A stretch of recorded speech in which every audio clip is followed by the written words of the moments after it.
Great, thank you. Right, thank you everyone for joining the fourth in the Foodpreneurs Collective UAE webinar series. And today's edition is the Foodpreneurs Collective Food Security Webinar, so navigating uncertain times in this region. I'd like to start by saying a huge thank you to the UAE government for keeping us all safe here. I've been in Dubai the whole time, but this is the first time I've ever experienced anything like this. Community, solidarity, and supporting each other are so important in times like this, which is why Jamal, Sepehr, and I wanted to organise this free webinar. Before we get started, this is a safe space to discuss food security challenges in the industry during these uncertain times. So no politics allowed on this call. If anyone posts anything inappropriate, their comments will be deleted and they'll be removed from the call. If you're going to comment in the chat or ask questions, please be mindful of what you write. So I shall do introductions now. Following the success of more than 20 events in the UAE so far, we're pleased to confirm today's webinar about the food security during these uncertain times. As I said, this is our fourth online webinar following our previous ones, which have been CPG and hospitality focused. We're particularly keen to connect with AgTech and food tech entrepreneurs, ecosystem builders, investors, and industry professionals. A bit about myself, and then I'll introduce my co-host today. So I am the founder and food and beverage community builder for Foodpreneurs Collective. I bring over 15 years of food and beverage marketing and innovation experience from corporates like PepsiCo, Coca-Cola, and AB World Foods. Then I've had over 10 years of consulting experience on marketing strategy whilst co-hosting startup pitch events as lead ambassador for Food Hack Dubai, Forward Fooding Ambassador. I'm also obviously the UAE Foodpreneurs Collective founder of the community I run, Free From Foods Expo Ambassador, and recently included in the 99 most influential women in global agri-food tech by the Food Cons. You can connect with me for Dubai food and beverage networking, market access, channel partners, and marketing mentoring. I think they've just added my details in the chat. Next, I'd like to introduce my co-host today, or the co-producer, Jamal Maxi, who some of you have already heard from today. He's the head of events at Pitch Lounge, ex-mentor for Techstars Saudi and Ignite UAE, LBS VC graduate, and coached over 600 food and ag-tech startups. He's based between Berlin and Dubai for event strategy, connecting UAE food and beverage founders to investors and partners via the Pitch Lounge pitch events. He's open for UAE and Germany bridge building, event marketing, and startup ecosystem roles to build upon his existing market entry advisory service, pitch coaching, and investor intros he offers to global startups. And you should see more details and be able to connect with him in the chat. Next up, I'd like to introduce our event partner for today, who's putting a lot of the groundwork behind the scenes for some of the questions I'll be asking today. That's Sepehr Archad, who's the Chief Operating Officer of iGrow Media, co-founder of AgTech Media Group, so an AgTech journalist and consultant. So he's the team behind the iGrow News and the iGrow Network, scaling a global media and intelligence platform for the agriculture and AgTech industry. An AgTech journalist and analyst who has published thousands of articles and insights on agri-food innovation, investment, and market trends, helping founders, investors, and corporates navigate a fast-evolving landscape. He's a consultant advisor on strategy and business growth for AgTech and agri-food companies, combining media reach, market intelligence, and a strong global network to connect opportunities across Europe, Middle East, and beyond. And you should see his details if you want to connect with him in the chat. Just a bit about our whole network and how you can connect with us. I won't read through every detail of this, but we have a newsletter if you'd like to subscribe to that. We have a range of ways you can keep in contact with us and follow us. So on LinkedIn, we have company pages for Pitch Lounge and Foodpreneurs Collective.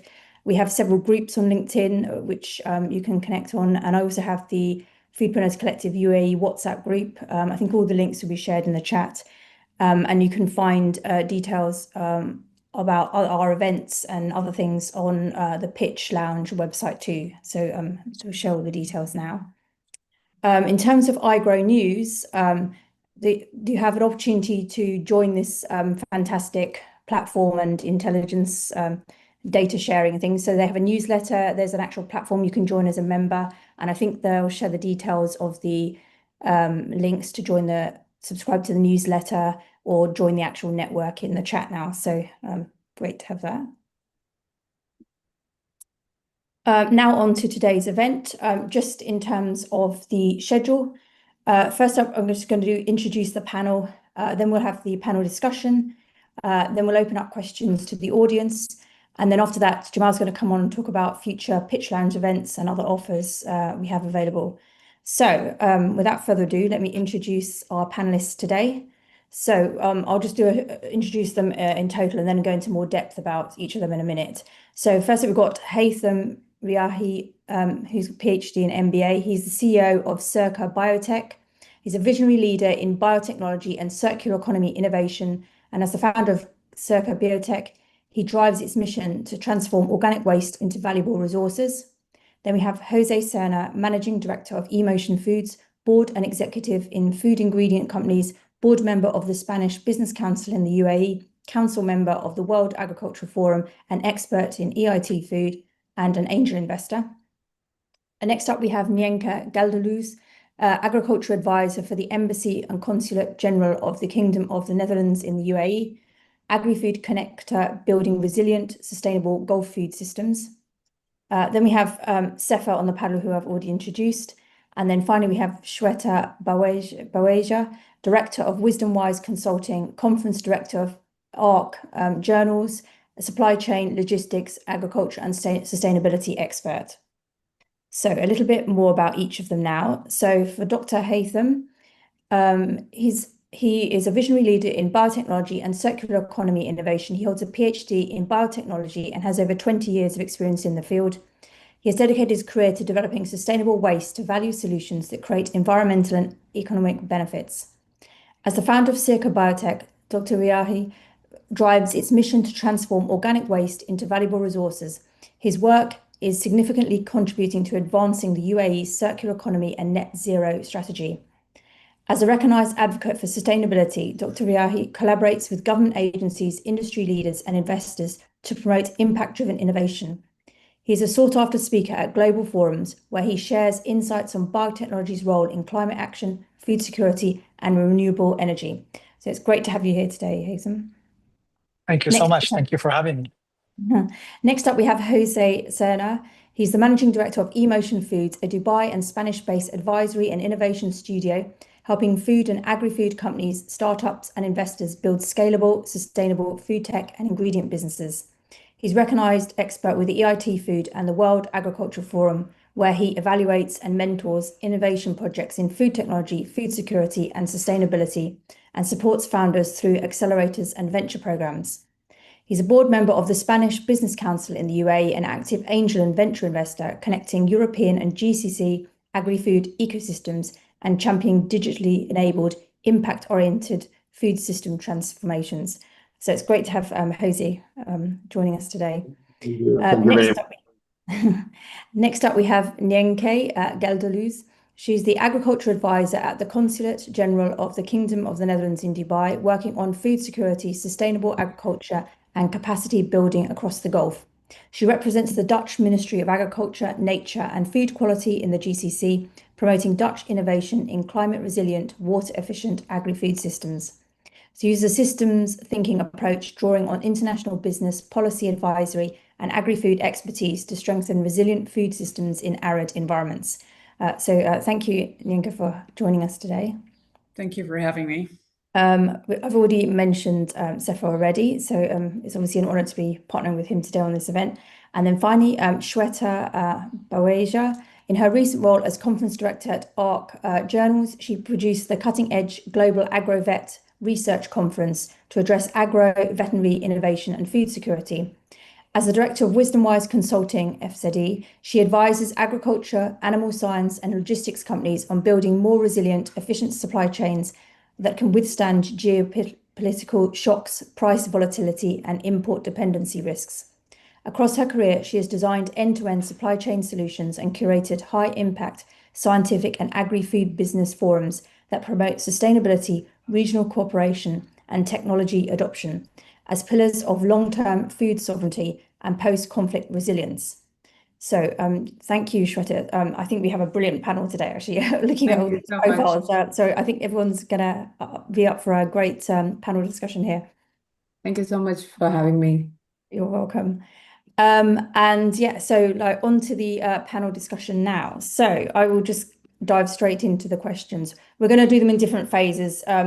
to look at sort of different stages of how the regions evolved and like where we are now as well. So I'm going to start by some questions to the whole panel.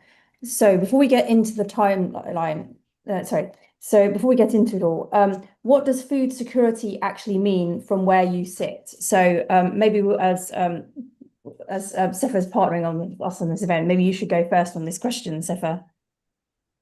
Okay, thank you very much for the introduction, for having me. For me, food security has two components mostly. One is the ability to produce locally, or at least close to the population, but also the second component is having the food affordability aspect. Because even if you can produce things locally, it doesn't mean that everyone can afford it. So for me, it's all about these two aspects. It's about being able to produce locally, close to the population, but also affordably, so that people can afford buying the produce or the food. Great, thank you, Sepehr. Let's have a look. Ninka, would you like to add anything to that or your own view? Yeah, sure. Yeah, maybe I see things a bit more from a theoretical perspective, as that's what I see a lot as well. So it has to be affordable, it has to be available, it has to be qualitatively good, and it needs to be for everyone. So I think that's an important part of the definition. Yeah, and it's also a human right to have food. So I think it's very important to our very existence to make a big point out of food security. Great, thank you. Jose? Well, it's what it is, right? So there are two other dimensions that maybe were not expressed here. That one is stand for the utilization of the food, how this food is utilized, and what kind of, whether if it's nutritious enough or not. I mean, there are different dimensions that are relevant in that aspect.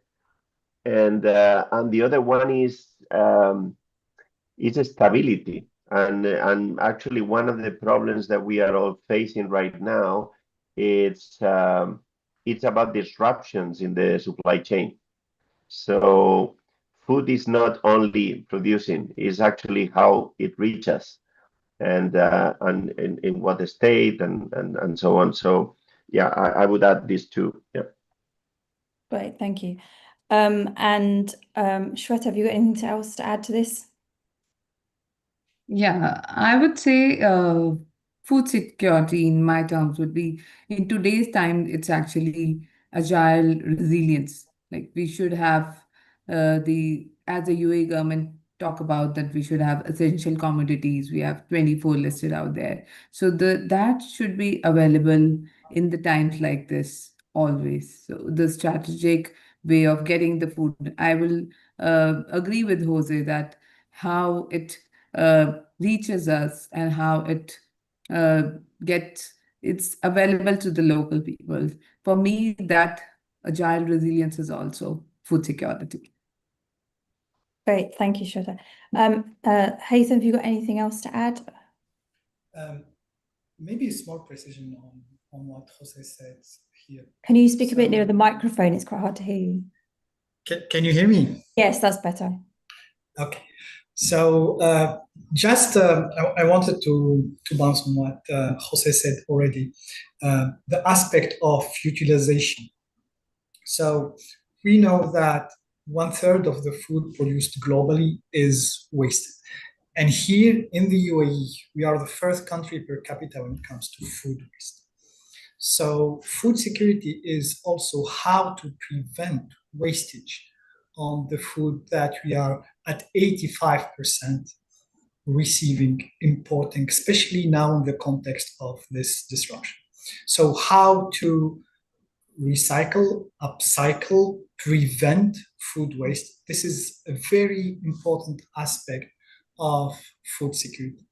The second aspect also that is, in my opinion, neglected is the caloric value of the food and how we're producing locally it's not only quantity of food that we are producing locally, it's also the calorie that we are producing. I give you an example.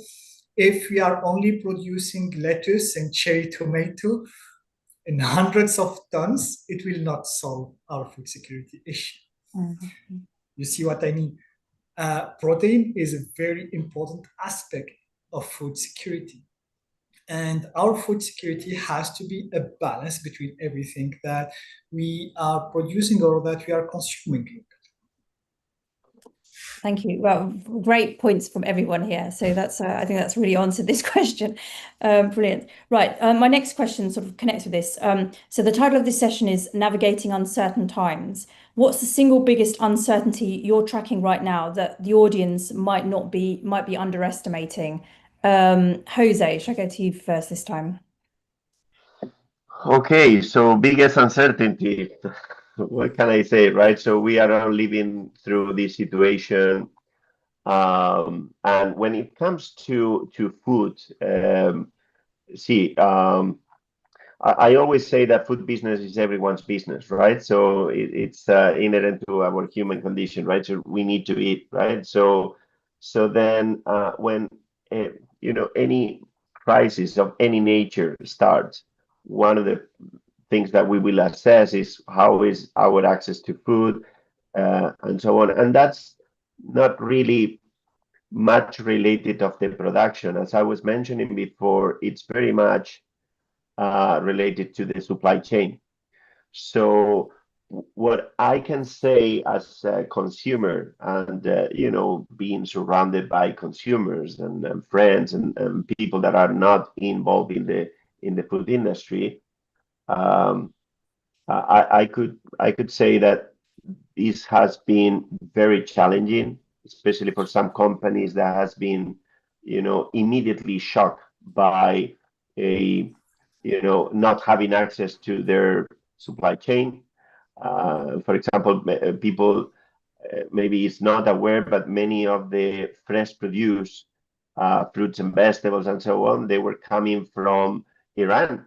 So that it was immediately interrupted, right? So then you have to activate different other routes, different other sources, and what I can say is that we are not seeing any disruption in the market. We see the shelves that are full. We have routes that obviously, all the airlines are flying right now at between 60 to 70% of their capacity. So meaning that in a context where the population is not high, I mean, we are in a place where we don't have like, a huge population. It's something manageable, right? At least in the short term. Now, when it comes to mid and long term, obviously, we will need to pay attention to the reserves, but the reserves are there, right? So there is no real, let's say, compromise to them. Because as I said, one of the things that was immediately activated is how do we have access to our supply chains from different logistic corridors, right?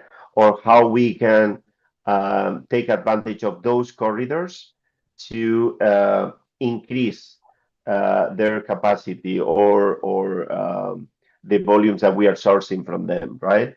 I don't know if that gives you a hint. I mean, we can go into much detail, but one of the areas as consumer that people, sometimes take for granted is food is going to be there. No, food has to travel. Yeah. From one place to the other, right? And it has to travel in the proper conditions with, with all the security and so on and so forth. So in that regard, I think, again, the UAE has exceeded expectations. So I can tell you there has been thousands and thousands of inspections to guarantee that everything was managed in the right way, and that we were, whenever we were going to supermarket or buying online or whatever, we were having access to everything. It's slightly, changes in the prices, obviously, but this is something that everyone can understand, and it has not been dramatic in any case, which is important to remark. And yeah, that's my my Great. view on that. Thank you. No, I completely agree with you. Like following on from that, because I know this is sort of Shweta's area, maybe she'd like to add to this because that's her area, sort of the supply chain side. Any other points?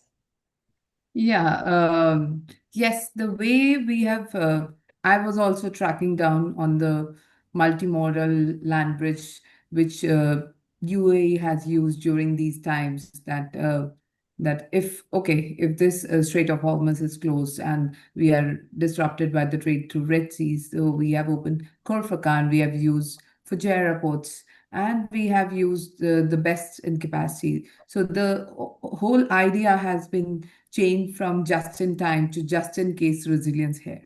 So this is something which UAE excelled on, and keeping the reserve for 4 to 6 months has also helped us to navigate through this uncertain time. Though the war lasted for about 52 days, but there were all modes and mediums used in the supply chain to make sure that yes, the residents have enough food supply chain. That's what my track at these times. Great, thank you. Nyenk, have you got anything different, or are you in the same sort of direction, or anything that we may not be aware of?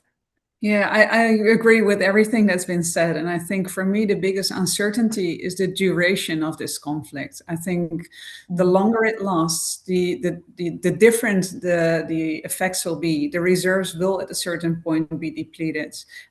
They can be replenished as long as transportation over sea can be used. The reserves contain of materials that are not normally flown in. So that's something to really look at. And the jet fuel is getting a bit scarce as well. So how do we want to use that? And also the whole effect on fertilizers will eventually also reach the UAE. So if we cannot supply this to the countries where a lot of the produce is grown, then at a certain point that will be impacting the harvest from there that will be shipped then to us. So yeah, I think there is a ripple effect that's starting to build up now. Yeah, no, that's a good point. Haytham, have you got anything maybe different to add to this that you've noticed? Yes. Can you hear me okay? Yes, I can, yeah. Okay. So I have just one aspect to add here that people do not see, maybe like normal consumers, which is animal feed. So in order for us to have meat and fish in the shelves of our supermarkets, those animals need to be fed. So when we are planning, as Jose very well said, because it's not our first crisis, we had the lockdown during Corona, and we learned how to face this, and hopefully our supermarkets are well stored, and we have 4 to 6 security stock for our food for us human.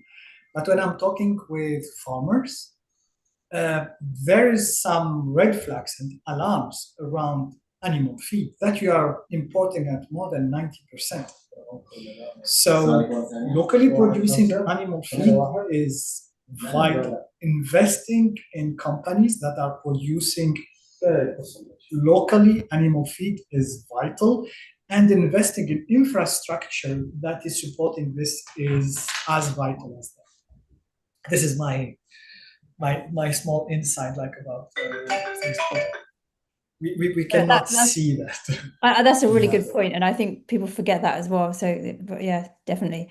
Sepehr, have you got anything else to add? No, I mean, I think pretty much everything has been covered. In the end, it will all depend on the duration and also the scale it takes, I think. If it escalates and how it escalates, and the final duration, and as Ninka said, the impact it has on fertilizer. I mean, we can already see countries that are starting to, across the globe, that are starting to raise the alarms. I think there was a report in Australia that was talking about like fertilizer shortages, which is important because it links back to what Haitham was saying around animal feeds. We know, like in the shelves in the UAE, there's a lot of meat that comes from Australia. So at the end, yeah, it will all depend on the duration and scale of the conflict. Right. Thank you. Yeah, no, it's true. Right. Now we're going to shift to just talking about the landscape pre-war. So just to set scene and before we move into like going a bit more back into like what's happening now and what we can do going forwards. So pre-conflict, the UAE was importing, I think someone said about 85% of its food. How much of that dependency was a strategic choice versus an unavoidable constraint of geography and climate? Maybe Shweta, can I go to you first? Yeah, so I just missed on the question. Can you say that again? Yeah, so pre-conflict, I think we said the UAE was importing about 85% of its food. How much of that dependency was strategic choice versus an unavoidable constraint of the geography and climate?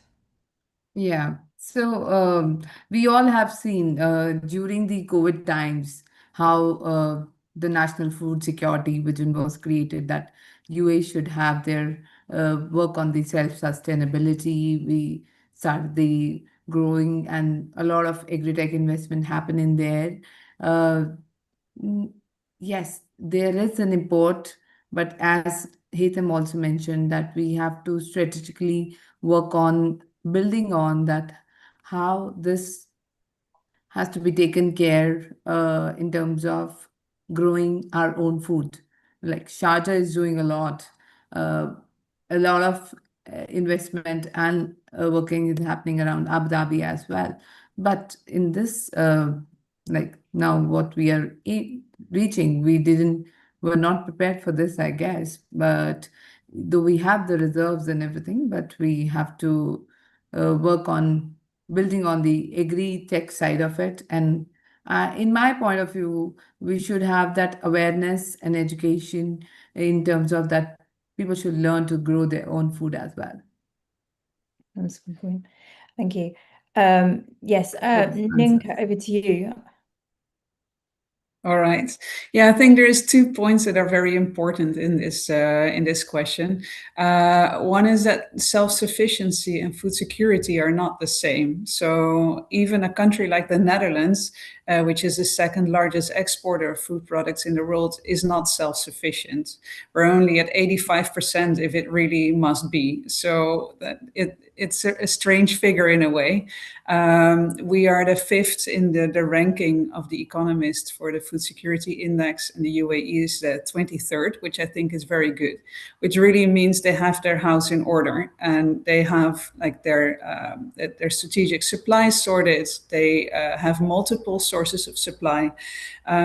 So yeah, and that really links to the second part, where we're living in a country where there's very little water, although you wouldn't say so if you see how much is consumed, and very little arable land. So that forces you to make choices in what you're producing. So in that sense, you need to go for produce that's actually suitable to produce with little water and with little arable land. And those fit really well in if you want to expand that 10 to 15% of locally produced produce. I think those are really the limitations to also seeing where this percentage could go. Yeah, no, that's a good point. Jose, have you got anything to add to that? Yes, definitely. I mean, I subscribe what my colleagues were saying. Now, I will probably go from a different angle, which is obviously, see, we are a very young nation, right? So the UAE is a very young country, even though we have heritage of agriculture, you know, of thousands and thousands of years, like 3,000 or 4,000 of years. In Al Ain, you can see all these acequia, you know, infrastructures that are still working. By the way, they can still work, right? So, which is amazing. So, but that gives you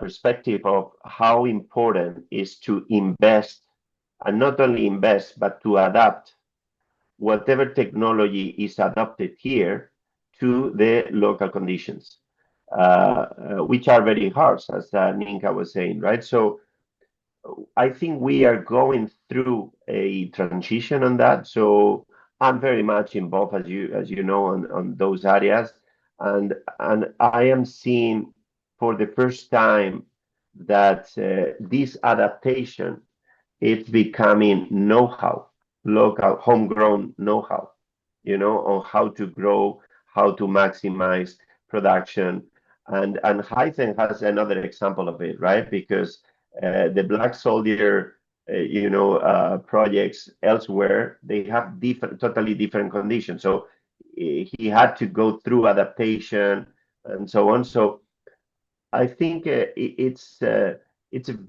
is like also another wake-up call, or how important it is to accelerate at some point the generation of that know-how, right? And then I would say right before this conflict, we were in a very good moment. So throughout this conflict, I think we will continue receiving support. I'm even myself like working on building bridges and more solid ones. So I think this is part of a process, and probably I don't want to enter in that topic, but this is part of a process where we will emerge stronger in a way in terms of food security, right? So I think it's another realization of how important it's food and all the periphery of food, all the surroundings. When I say food, I say water, because with one calorie of food requires 1 liter of water, right? So, and that's so yeah, I think it's another opportunity to keep investing, to keep showing resilience, and to keep I would say supporting those change makers that are really dedicating their lives to do something in the food local ecosystem, right? Yeah. But yeah, totally agree. Thank you. I'll follow on nicely and let Haytham say a bit about where he comes from this point of, as well. Yeah, as Jose said, we are a young nation, and we are learning. The good news in that is we learn fast and we adapt. Let me give you an example that struck me. Maybe because of the recent events, we didn't give it that much attention. So in 2024, if you remember, in Dubai, we had like the whole UAE, we have those big floods, and it stayed for months with the streets blocked, and we were to deal with it. We dealt with it and we learned. And the example is, it was less than 3 or 4 weeks ago. We had a storm. We had a big storm here in Dubai and in Al Ain, where we are here. And the effect was completely different because we learned. And because of the events, people didn't notice even that we had a big storm and that we received more water than in 2024, actually. But everything was in place. Pumps were there already in every neighborhood. The canalization system was upgraded. The tasrif system was already there. So infrastructure was ready, investment was done, and we were already learning from what happened. I will put this in no position.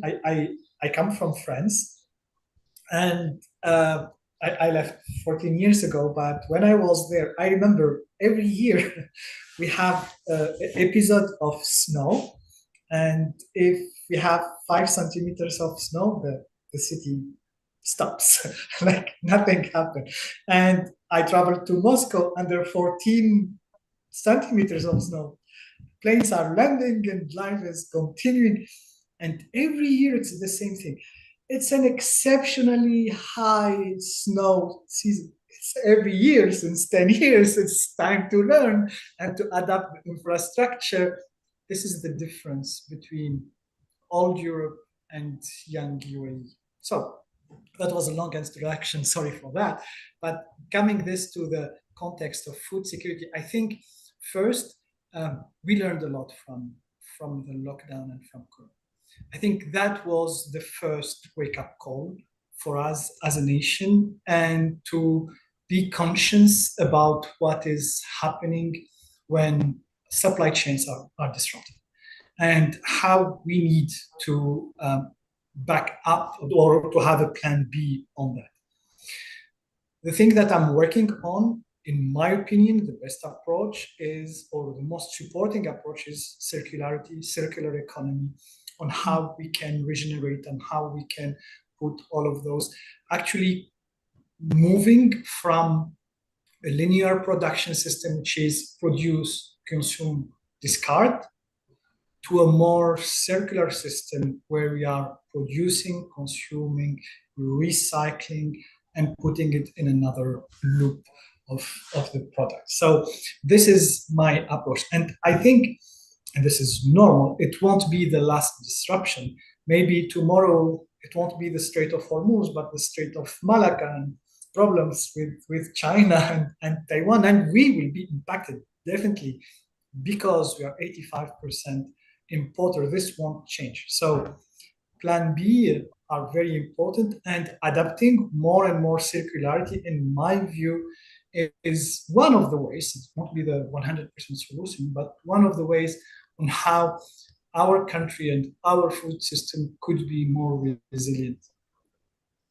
Yeah, really good points there, and I completely agree with you about the floods recently. It was, the impact was so not the same as the previous time, because I was here both times, and I align with the point about snow in France as well. We have the same issue in the UK, even with ice, and but I won't go into that, or even with hot temperatures, because we can't cope with either extreme. But anyway, yeah, thank you. And then finally, Sepehr, have you got anything else to add? No, not really. I mean, the last point from Hytham of having a plan B is, I think, important. Because let's face it, like, I mean, that applies to any nation. There's maybe just a handful of countries that could realistically produce a large portion of their food locally or within their country, because they have access to different types of climates and so on. But here, I mean, it's just, there are some crops or some types of foods that just do not make sense to produce here, because of the climate, because you don't have access to also the workforce or the labor and so on. So having plan Bs in place, whether it's as a just in case scenario or whatever, is prevalent. Yeah, no, that makes sense. Right, so post COVID, so we'll just move on a bit more from that. So the UAE made some very visible moves towards agri-tech. So vertical farms, controlled environment agriculture, and sovereign investment in foreign farmland. Which of these bets have actually paid off, and which were sort of signaling? Let's have a look. Nyenka, should we go to you first this time? Yeah, sure. Yeah, I think it's a super interesting question, as there is already kind of a judgment implied in that there is signaling, and it's not just trial and error, which I think it is for a large part as well. As Hytham says, we're learning along the way, and there is a lot of technologies that needs to be fine-tuned to the local climate. So the UAE is good at trying different avenues, and some work and some don't. And sometimes we need to find out the hard way that they don't work. So I've seen some interesting developments with regenerative agriculture in overseas farms. I think that's really something novel, and that's been tried and that's been tested and actually proven at a large scale. So those are initiatives that work really well. With vertical farming, it's challenging to actually have a business case that works really well. So wherever we see the vertical farming projects, every time, whenever the offtake is secured properly, and then the technology is adapted into the business case properly, it can work. But if one of these two things are not okay, then we see failures, and we've seen quite a few. Sometimes it was a permitting that didn't work with the rest of the business case. It was the investors that didn't have deep enough pockets. So a bit of everything, really.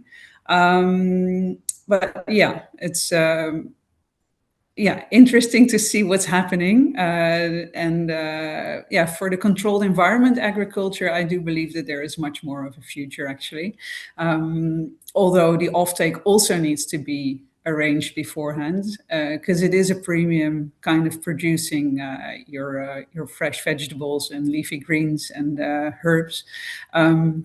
But if that's secured, and we do see some really good brands popping up, some organic offerings, it's a large variety, and I think that helps to tailor to the needs of the market. So yeah, there is definitely still projects popping up, initiatives happening, and I think along the way we're figuring out what works for the UAE. Great, no, it's a good answer. Thank you. Jose, have you got anything to add to that? Well, I think Ninka expressed it very well, right? So I think the best time to really progress on any of these processes is when things are good, right? So and I think the UAE has been investing, iterating, even pivoting, on different technologies. So now we are seeing some regional champions from the UAE, which are contributing really to that food security angle. Are they enough? I would say never enough on this, right? Because the next dimension is, are we able to export? Are we able to even export technology or integration of that technology throughout this adaptation? I think we are in that path now.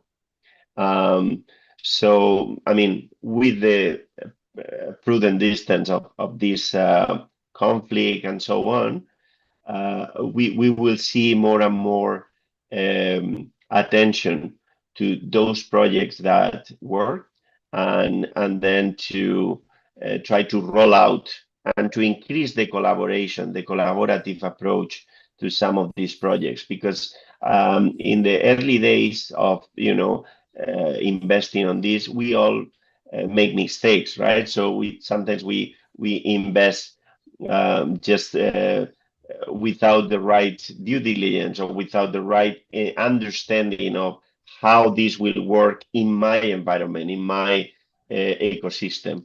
And then there is another important dimension, and I think, Sasha, we've been discussing this many times, right? In when we meet in the events, and it's how important it's the ecosystem around, that will facilitate the training of the right talent, will facilitate exchange and interactions between different technologies, different founders, different companies, right? That are all contributing to the same ultimate goal.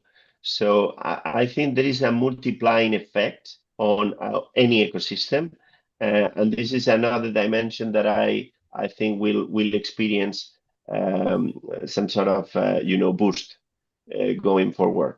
Yeah, no, it's true. Shweta, you got anything to add?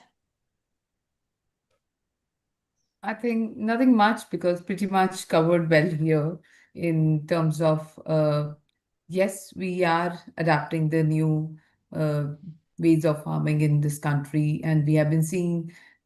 I completely agree with what Ninke said, that yes, we are going along and we are learning along in terms of, I would say that some projects fail and some projects sustain. But yes, we are learning around.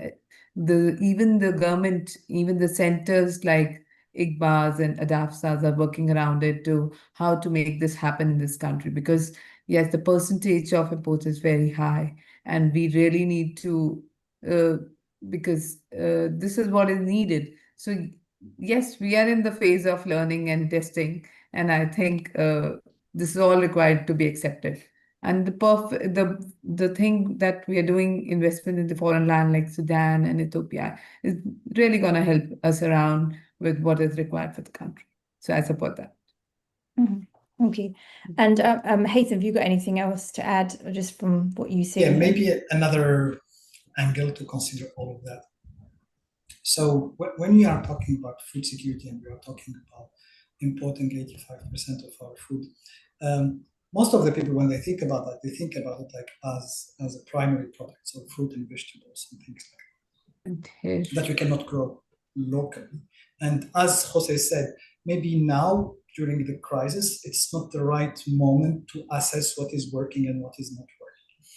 Because food security should be thought as a basket in which we have homegrown, we have imported, we have processed, and we have sovereign investment in outside countries. So the UAE government is investing in some agriculture plots outside the country, so we are getting food from them securely. When everything goes well, of course, now that the supply chain is disrupted, we cannot see the impact. But this is something that we have to take into consideration. And this is one of the, in my opinion, the most successful contributor to food security and securing the long-term supply of food. This being said, I want to think about Nenki and thinking about the Netherlands specifically, what they are doing. So Netherlands is a small country within Europe. I think it's 40,000 square kilometers, something around it. But they are the champion of exporting food in general. And most of it is processed. And this is where I don't hear anything around it here in the UAE. So the idea is we are importing food, raw materials, we are consuming it, and that's it. What about we import raw food materials, fruit and vegetables, meat, whatever, and we install a food processing industry that we don't have here? And this could help us first reduce our import in processed food. Second, it will help us also to increase our export in processed food. So building a food processing industry is very important. And honestly, I'm not hearing this much.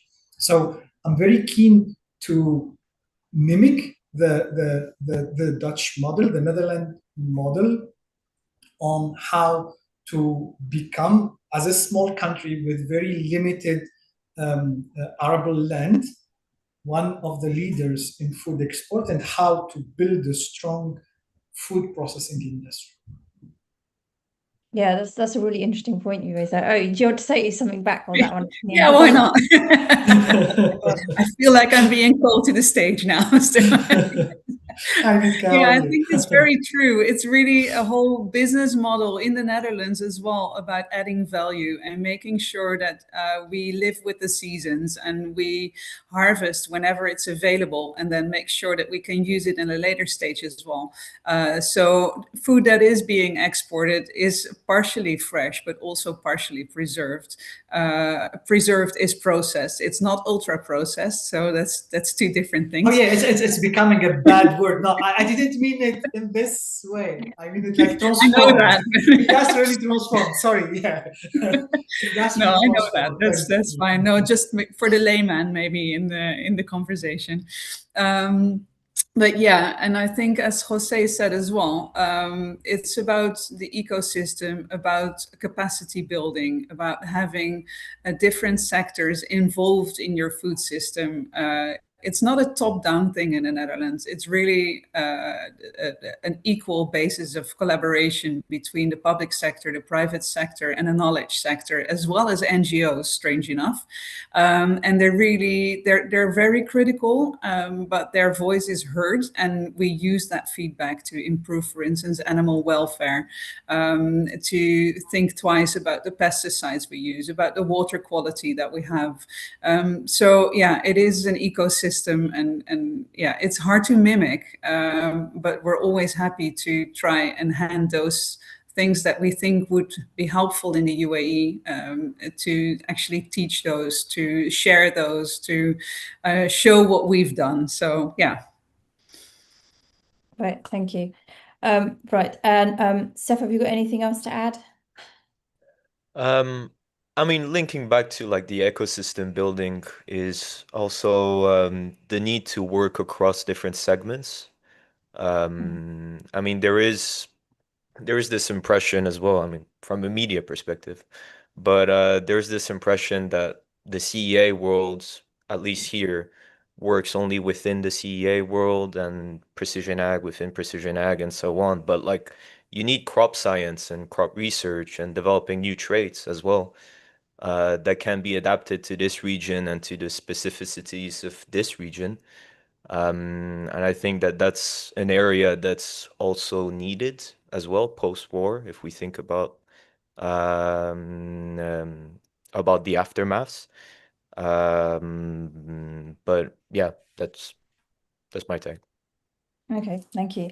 Right, I'm going to move on now to like where we are now at the moment. So from what I understand, the first 90 days are really crucial, like when we're in a difficult situation. So walk us through what real disruption is like. So which supply chains fell first? Are we talking about grains, proteins, inputs like fertilizer, seed, or the logistics? Maybe I'll go to so Shweta, do you want to go first this time? So I would I would say that it's not the protein, the milk, this actually the essential commodities which we first take care of, which is even the ministry here focuses on. So yes, we had the reserves, we were taking care of that, and I would say that this is something, and UA acted very fast in terms of how to handle with the disruption. We have used different models to it. We have used the land bridges. We had different corridors to get in the things. Even there were airlifted cargoes were reached. Food was supplied well in time. Yeah, no, that's true. Sepehr, anything to add to this? Can you repeat the question? So it's we're talking about the first 90 days, like during a difficult period, like we're in like a conflict. So which supply chain fails first? We're talking about grains, protein, inputs like fertilizer and seeds, or logistics. What do you see as the most important? I think, well, definitely inputs have to be up there, in terms of fertilizers and so on, especially because there's a seasonality effect. I mean, right now we're entering in Europe and in some parts of North America as well, like planting season. So there's going to be a need for fertilizer. And so like that's the first big impact there is. And then obviously it's a chain effect. So then it will impact grains and so on. So, but I'd say, yeah, inputs is the first one. Okay. I think I didn't understand the question well. Yes, I must found the answer there. Okay, that's fine. Nyenka? Yeah, when the war broke out, it was still in the middle of the Ramadan. So a lot of the retailers were very well stocked. It was end of February, which is also in the middle of the harvest season of the open field crops in the UAE. So I think there we were pretty lucky that everything was available in abundance, and you don't see the effect that quickly when all the stocks are still filled to the brim. So I think the first thing that failed was logistics, if that's part of the question. We saw the dependence on the Strait of Hormuz for all of the non-perishables, but also for fertilizers. So I think that's what mainly fails us. Also, the premium segments really struggles. They saw that the tourism industry is down, so the supply chains to the more luxury restaurants is down. So the whole fresh supply chain to those is down. So I've heard of demand being down to like 15 to 30% now of the original volumes.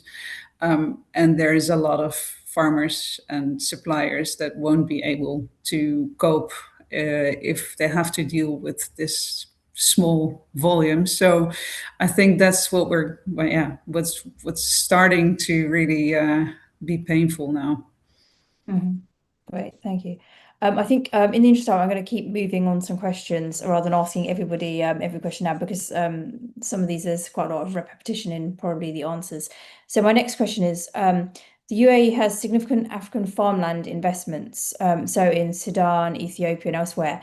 How have these holdings performed under the combined pressure of regional conflict, local instability and the logistics corridors being contested? Maybe Jose, are you able to answer that question? If not, I'll ask someone else.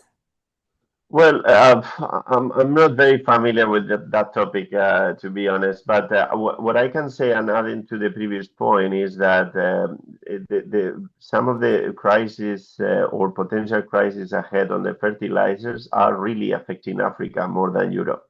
So because in Europe you have different other sources, and also throughout the war in Russia and Ukraine. There were, an adaptation to source, because Russia is one of the biggest producers of fertilizers. So, but the real, drama could happen because the agriculture doesn't wait, right? So, and time is a factor, but in agriculture it's even more critical. So then you have to seed when it's the time to seed. You have to, follow all these timings, and it's definitely a very bad timing for this. I don't know if that partially has answered your question. Sepehr, have you got anything to add to this?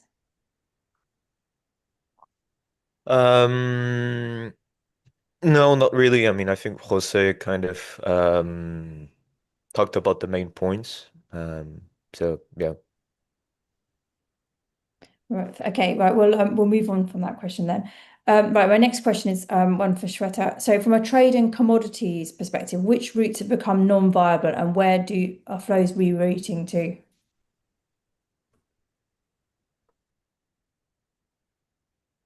Are you on mute? Yeah. So I think I mentioned earlier also in the previous questions which were asked that yes, when the Strait of Hormuz and the Red Sea was disrupted, the non-viable routes, like the food was supposed not to enter the corridors which are blocked. So we opt for the multimodal land bridge, and we offer different corridors wherein instead of Jabal Ali, where the cost and the insurance surcharges are so high, we have moved to Khor Fakkan and the other ports in terms of to get the things to different parts of the Gulf through land. That's the one good way. Then the Etihad rail was the best they have shown in these times in terms of getting the cargo from. So we have very well in time what is required is being acted in supply chain, and the adaptability, the people who have adapted to it is able to survive the time so well. And I really appreciate the way it happened. And yes, because there were so much cargo stuck in Jabal Ali port, we have used the India UAE corridor, we have used Saudi Oman corridors, we have used Salala corridors to get the things in time. So there were non-viable routes which were used very well in this time. Okay, thank you. Right, my next question is for Jose. How did the conflict change the conversation with LPs, family office, and strategic investors about deploying capital into regional food and agri-food or agri-tech? Look, I can tell you from my experience, right? So I think the appetite of investing in the region remains the same, or even, more. The point is, obviously, everyone is observing the projects that were required to, for example, to set up, the fund structure here and so on. Obviously, they will be, observing very closely the developments, but there is a real interest, and this is it's there. So if you think about it, it's also an opportunity to, revisit whatever strategic plans you've been doing, to even reassess what are the projects that are proven, or are proven effective solutions in this context. So I don't see really, see, we are 50 days into this conflict, right? And again, we were talking about how important is the time factor. So in the early days, you could see in some conversations, the concerns, the real, even panic at some point, right? With certain people that were not expecting this at all, right? But the reality is that once, also in the early days, once you realize that you've been provided with security, with all the support and so on, that we are seeing situations like, as I said, all the airlines resuming flights, and this is a signal. I've been flying to Spain on regular basis in the last month and a half, right? And it's there's no see, the flights are again full. I would say half capacity probably is transiting, and the other half is again commuting, right, between Europe and the UAE. So I think if situation remains as stable as it's going right now, I think we will see more and more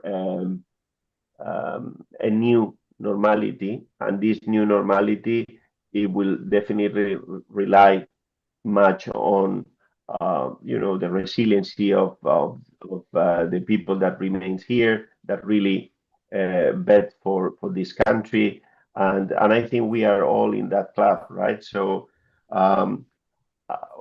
let me put it in a different way. I feel myself responsible of advocating for the UAE as the right destination, even these days, for certain projects, it becoming even more strategic, and I will continue doing so because I firmly believe on that, right? Yeah, no, great. I completely agree with you. That's good. Right. My next question then, sort of connected to that one. So obviously some domestic production initiatives have accelerated sharply, to help with supply issues. So which categories are realistically scalable? Are we talking about leafy greens, dairy, aquaculture, poultry, which are still more of a pipe dream and are not really going to go anywhere? So let's have a look. Who should I ask this question to first? Maybe Nyenka? Yeah, sure. So when you choose the activities that would fit with the UAE, you look at the water consumption and the temperatures and the arable land, which is limited. So some ideas that I have about this that are not the official policy, but of course, controlled environment agriculture. Whereas in the traditional way of farming, it takes you 300 liters of water to get to 1 kilogram of tomatoes. It's only 4 if you use a high-tech greenhouse. So we could use that, I guess. But also vertical farming has massive potential if you do it right. Mushroom farming, it's very well doable in the UAE, so why not? Aquaculture, but also maybe seaweed farming. We haven't used that a lot. I think there's a lot of potential in there. As Hytham said, we have an issue with the feed. Well, seaweed can be used as feed, but it can also be used as food. And it's relatively inexpensive and thrives in salty water, so no need to desalinate. So yeah, I think those are some of the sectors that could work really well. Haytham, maybe you've got some things to add to this, particularly in the circular phase. Yeah, so I think Nikki just covered the last question, but I wanted, if you allow me, can you come a bit nearer so we can hear you? Sorry? Yeah, that's better. Sorry, it's just quite hard to hear you. Oh yeah, sorry. So I think the last question Nikki have covered all what needs to say, but I wanted, if you allow me, to come back to the previous question about funding and impact. From what we are seeing as startups, we know capital is risk averse. We are definitely suffering from influx of capital, definitely, even from local VCs. A lot of investment decisions have been delayed, which is putting a lot of pressure on us. So, Jose, if you know investors that are investing right now, connect them with me because ours are delaying investment decision first. Second, I don't agree that in 90 days is a good measure of impact in this kind of conflicts and regional embracement. Because we will be seeing, as Sepehr said, like a domino effect of what is happening. The first is fertilizer, definitely. And remember, UAE is one of the biggest with Fertiglobe producer of fertilizer. And not having our products getting past Hormuz is a big issue. Even if we work with Khorfokan and Salalah and all of those, just to let you know that the container capacity of Jabal Ali port is 10 times, not 5 times, 10 times higher than Salalah Khorfokan together. So it wasn't meant to be this way. So fertilizer will be an issue. Fertilizer is linked to oil price. Oil price is at above $100. We didn't see that in the last 30 years. This is a big impact, and the effect will be coming in domino effects, because even where we invested as a country in arable land and agricultural lands are in Europe and Western Africa and Eastern Africa, those areas are very impacted by those. We have very few in Asia and Southeast Asia and Australia, where they will be less impacted. But yeah, we will see, because expect that. Another aspect also about the local businesses, fuel price and logistic is going crazy. For us as a small company, the last 50, I won't say 50 days, I would say the last 30 days, our consumption of fuel has jumped by 30%. Over 30%, like 32%, which is put pressure on our expenses. So if there is a lot more expenses, less influx of investment, definitely we will be seeing very difficult situation, or even closing of some businesses that could not sustain. So I think this is something that should be flagged, and sovereign funds and government entities should put also some incentives and some grants to help small businesses to pass this period, this is vital for companies like us. Okay, thank you. Right, Sepehr, have you got anything to add to this?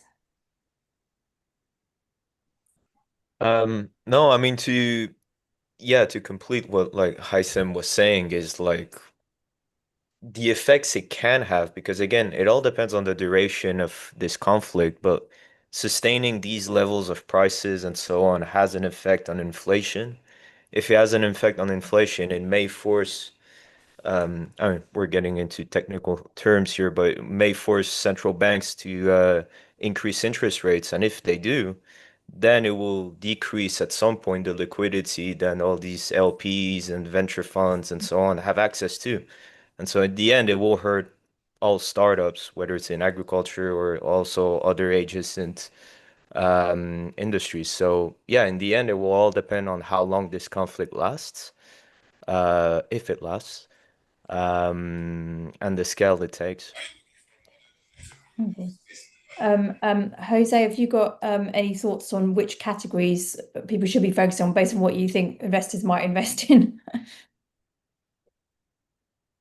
I would like to touch up on one of the things that Ivan says first, and there are some examples of emergency funds just to keep safe, parts of the ecosystem, right? So because even an emergency fund, it couldn't solve, or save the whole ecosystem. But I think it's a good idea that is not applied here. So I have myself some experience on that, but maybe it's a topic for another conversation. So look, I think it's as I said, it's we need to be conditioned at some point about this context and this situation, but also balancing this with the long-term strategic goals. So, and they are all related to food security. They were already, there is a national food security strategy in place. It's a matter of maybe iterating, accelerating some of the areas that can create some sort of impact immediately now or in the short term. And then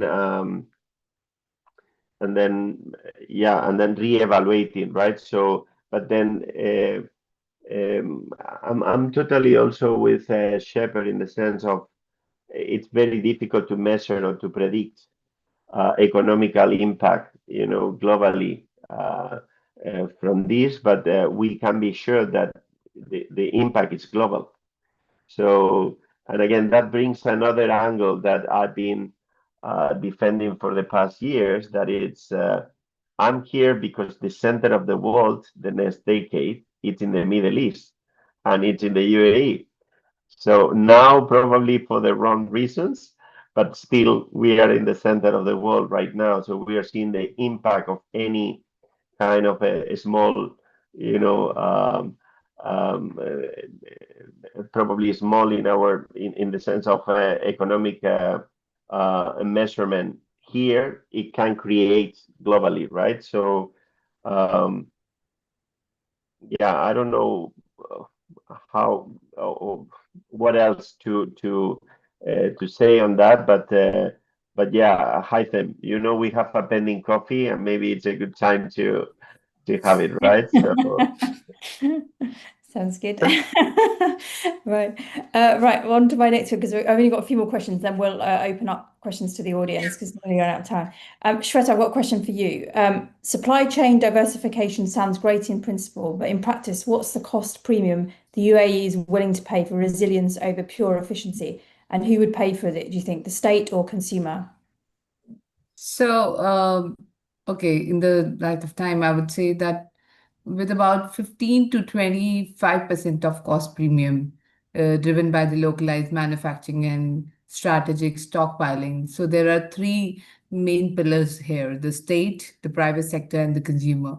And basically the state is the shock absorber, I would say, and then indirectly the consumer is affected. We ourselves have seen the pricing has been gone up by 20 to 30% for the consumer goods as well. So yes, this government is looking into not as these cost premium, I would say, as sovereignty investment, but there is a cost premium effect which we can see now. Okay, thank you. And then I just want to sort of connected with supply chain and transportation. Just a topic, find another topic connected to that on alternative trade routes. So we've got other things like the North-South Corridor, IMEC, expanded Africa land corridors. Which of these are real for food flow and which are really hypothetical? Any thoughts on that? I mean, maybe Sepehr, do you want to touch on that first? Yeah, sure. I mean, obviously with the conflict and with the Hormuz closure, there's been reliance on some other corridors. Now, in the immediate aftermath of the start of the conflict, it's been mostly with planes to stock up on food and so on. But then when we look in the longer term, there are some routes that can be created. It all depends on geopolitics, so that's another topic. But when you look at some of the routes that can be created, well, between Saudi Arabia, Egypt, whether it's with towards the Indian Ocean as well, with the development of the Fujairah port, and some of these other routes. But again, that's a 10 to 20-year timeline. It takes time to develop these routes, and it takes a lot of investments, a lot of infrastructure investments. But there are also some routes that can be created within the GCC, whether it's train routes between the UAE, Saudi Arabia, Qatar, and so on that link or that enhance the links that already exist. So yeah. Okay, I think that's useful to see points, definitely. Shred, have you got anything else to add to that, as this is sort of more your area? Yeah, it's actually, this is what I would agree with Sepehr here, that it doesn't develop. We will develop it along the way, because though it opened the idea of dealing with, I would say, when sea closes, the desert opens here. We have seen the shift, we have dealing with it, but yes, it will take time. And Jabilali being the biggest one in terms of the trades, we cannot just escape from it. So it will take some time to go around. Right, thank you. Right, I'm going to do a couple of final questions now, and then as I said, we'll move on to the audience. So we're talking about long-term food sovereignty, like beyond this, the longer term. So the UAE Food Security Strategy of 2051 is ambitious. Of its core targets, which one are we most off track on, and what would it take to get us back on course? Let's have a look. Jose, would you like to start on this one? Yeah. Look, I think we are evolving a lot, and again, we might think of a pre-conflict context first, but we are evolving a lot in the sense of recycling, of reutilizations of resources, of food waste, and so on. So that has been experiencing a very important improvement, right? At least, it's not only my perception, but it's what I discuss and what I see with different industrial facilities and manufacturers here, right? And all comes to education also, right? So we as consumers, we don't need to change our patterns of consumption, right? So Ninka was mentioning in the Netherlands, everyone is super conscious about utilization of food and water, right? So we need to learn from those and then adapt and advocate for this here. And this alone can be a huge impact. Then in terms of production efficiencies and so on, this is another area where we have a good opportunity, because the food manufacturing ecosystem here is still very emerging, very limited, and young.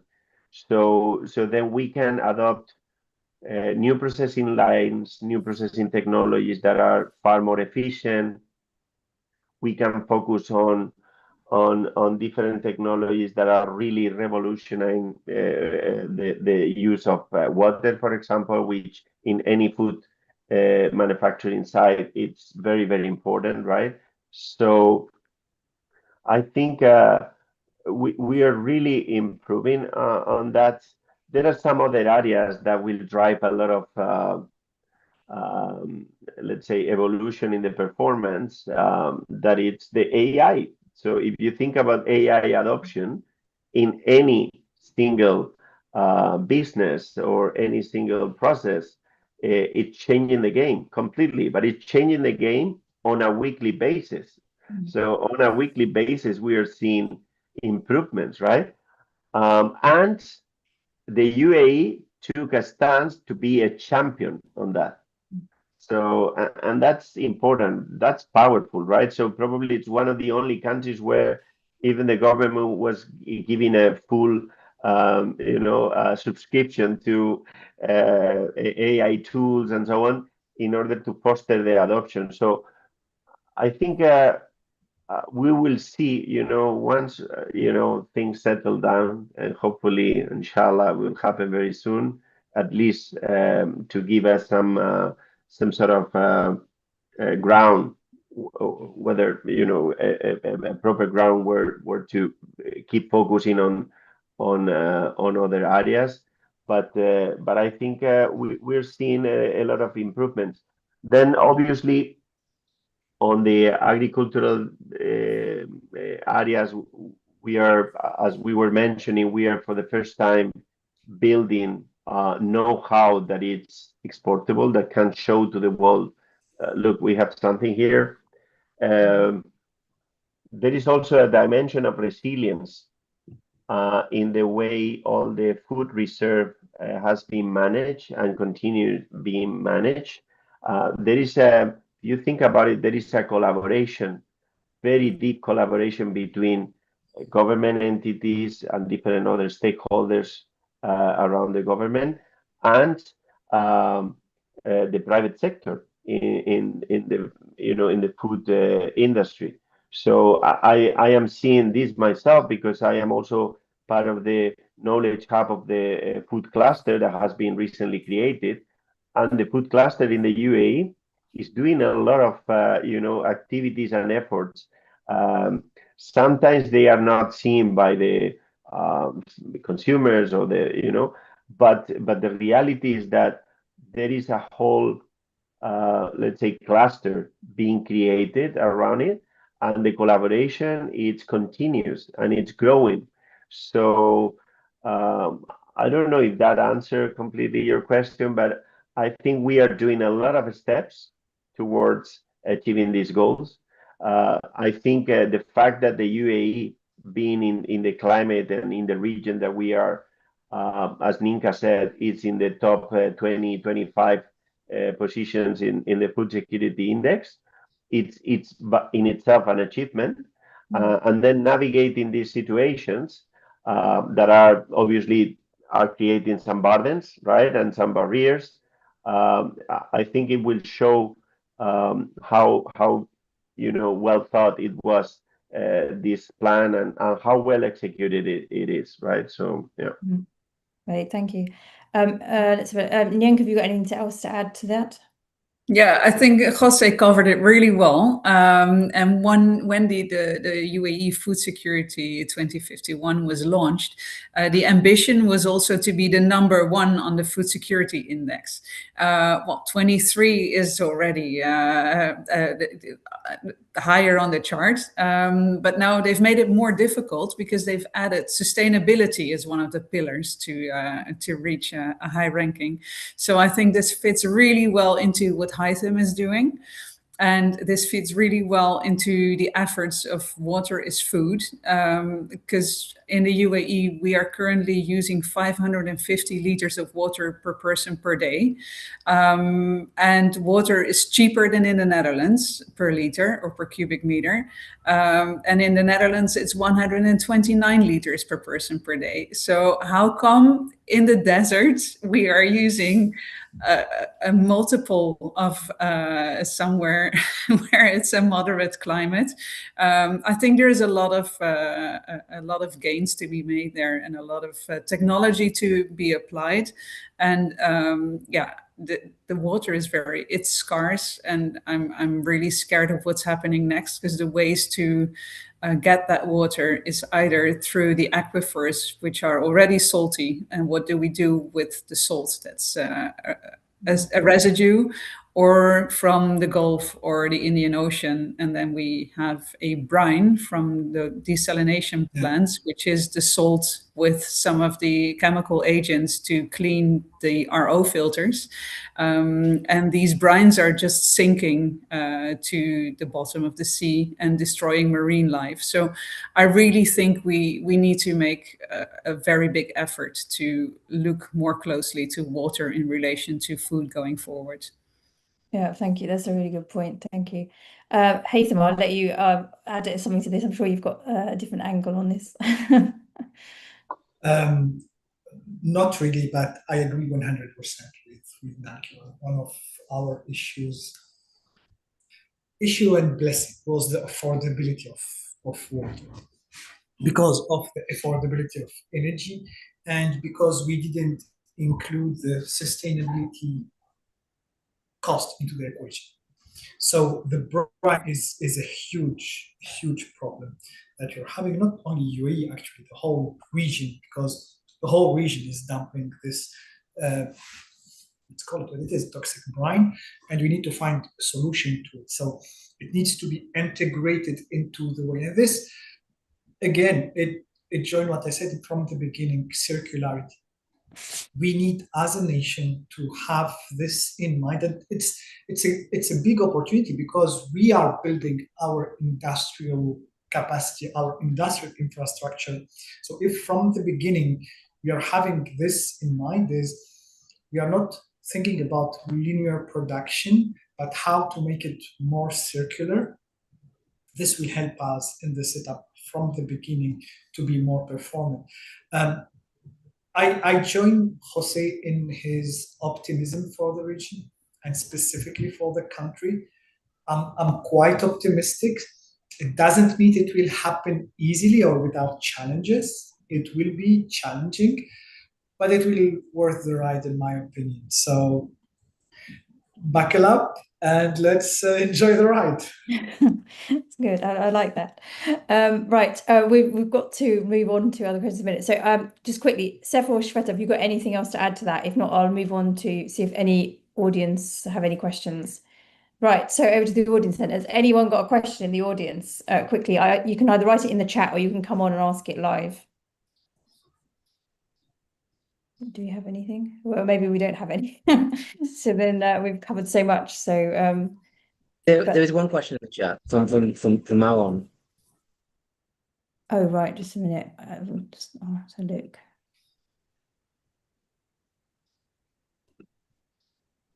Oh, right. Sorry. Okay. So this is just a very specific question. Okay. So a major European mushroom producer, as a meat replacement solution, is interested to establish their first collaboration in manufacturing in the UAE. What would be the best path to follow? Who would like to answer that one? Maybe Jose? Don't know. Yeah, I can go first. I think the best path is, and I always say, not because we are in this conflict time, right? So it's do the research from home, right? Because there is a lot of information available about what are the different projects of that nature that has been tested or that are already established here. See, I have a friend of mine actually that is running one of them, and it was part of the bio dome in the expo of the Netherlands Pavilion, right? So it was utilizing this, right? So there are some projects on that. So I think understanding what are the dynamics through their experience, through articles that are in the media and so on, would give at least a general idea. And then obviously understanding what would be their off-takers, what would be their supply chain and their channels, right, for them, right? I think that is important. Then probably having a sort of idea of what is the setup cost in the UAE, that, by the way, these days, because of the situation, there are some incentives ongoing. So there would be a fast track to set up a company with all the, but I think it's too soon to think about it. So the initial thought for me is I will create a repository of information that it's accurate, that it's actual, that it's up to date. And then I will plan some interviews with people, like it could be us, right? With an approach, maybe a cold call through LinkedIn and so on. You will receive a lot of information that is relevant for your project. And then after that, then you start making decisions, right? So you start thinking, oh, I have some funding available here and there, or I have to bootstrap myself in the first steps. So, but definitely managing information, the right information in advance, it's inexpensive and it's critical, it's crucial. Great, thank you. Right, unfortunately, we've run out of time now. It's been a great discussion, I have to say, and it's gone really quickly, the time. I think we just need to quickly wrap things up. I know Haytham, unfortunately, has got to leave promptly, so he's going to make a move now. But I just want to say a huge thank you to all our panelists. So Jose, Haytham, Shweta, Sepehr, who obviously co-hosted, partnered with us on this event, and Yenke. I know Jamal wants to just say a few words as well, so I'm just trying to summarize quickly so that we don't overrun too much. Jamal, thank you so much, guys. But I need thank you so much. to go. Jamal, do you want to just quickly summarize some of the up and coming events quickly? Yeah, it won't be too long. So we have a few events coming up, including a webinar on more focus on the Saudi market, actually, coming up in a week's time.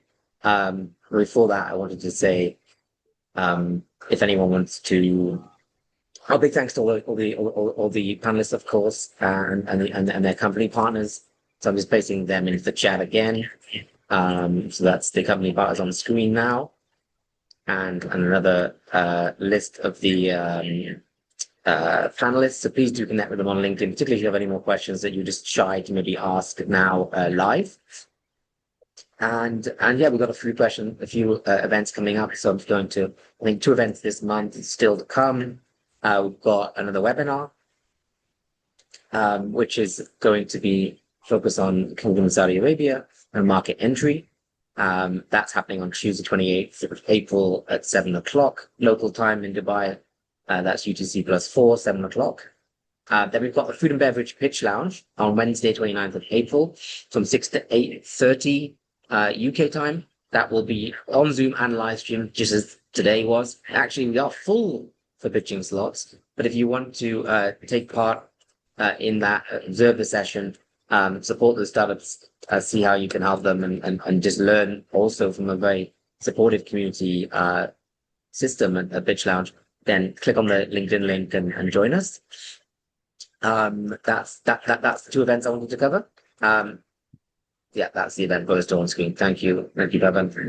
And then moving on very quickly. So if you want to pitch with us at future events, May we're taking a kind of health and longevity theme, even linked to the food sector and agriculture, and food as medicine. So if you're wanting to pitch or a startup in that area, then please apply via our website, pitchlounge.net/startups. And likewise, we will be back to our regular series of events in June online. And I know also we'll have some announcement very soon about in-person events restarting in Dubai as well. Then there's some community groups we have, both on LinkedIn and some very active ones on WhatsApp, which Sasha runs. So you can join them and find them from pitchlounge.net/community. We've also got our event partner today, iGrow News, which is Sepehr's company. Thanks again to Sepehr for formulating the topics and the questions today. And there's a number of things you can do in terms of engaging with them. They've got a fantastic newsletter subscription with a number of newsletters in that, with lots of very relevant, high-level, high-quality industry news from the agriculture and food security world. Then they've got various levels of their of their membership network, where you get access to certain things, including an intelligence dashboard of news and data from across the iGrow innovation investment and business space. So they're all being posted in the chat. Big thanks to my backend team, particularly Pavan, who helps with the live stream and their marketing, and also Danu, who did a big job this time as well. Also the other supportive members who help with branding and marketing. It's a big team job. If you want to be a panelist on any of our future events, don't be shy. We've had at least one new panelist today, and that was a great performance from them. So you can apply on our website, pitchlounge.net/panelists, and we have webinar events like this, but we also have other opportunities like pitch events where you can give feedback and guidance to startups. Or if you're an investor or know an investor, we also host investors on investor-focused panels. We also have, if we want to keep this webinar series going, we do need a bit of help. While we're looking for some kind of company partners to come on board in a paid capacity, because they believe this is an important thing that we're doing. We do it in a good way, and we want to keep it growing for the ecosystem. Then it'd be great to hear from those. So they can email me directly at info@pitchlounge.net. But if you also want to give us more donation, and you enjoyed today's session, and you didn't notice that on the sign up, or you received the Zoom link directly, we would much appreciate that. Thank you for the, I think, 4 or 5 people who donated, who attended today. It really means a lot. So thanks, everyone. Thanks for joining, and look forward to seeing you on one of our in-person Dubai events soon. We'll be kickstarting those projects. You can find more information about what we'll be doing in Dubai in person at pitchlounge.net/Dubai-networking. That's also now pasted in the chat. Thanks, everyone. Thanks, Sasha. It's been a great pleasure, really engaging session. Look forward to seeing you again. Let's stay safe and let's keep promoting food security in the UAE and the wider region and the world, and praying the end of hostilities as soon as possible. Bye, everyone. Thanks so much. Very much. Thank you. Thank you. Bye-bye. Bye-bye. Good day. Everyone.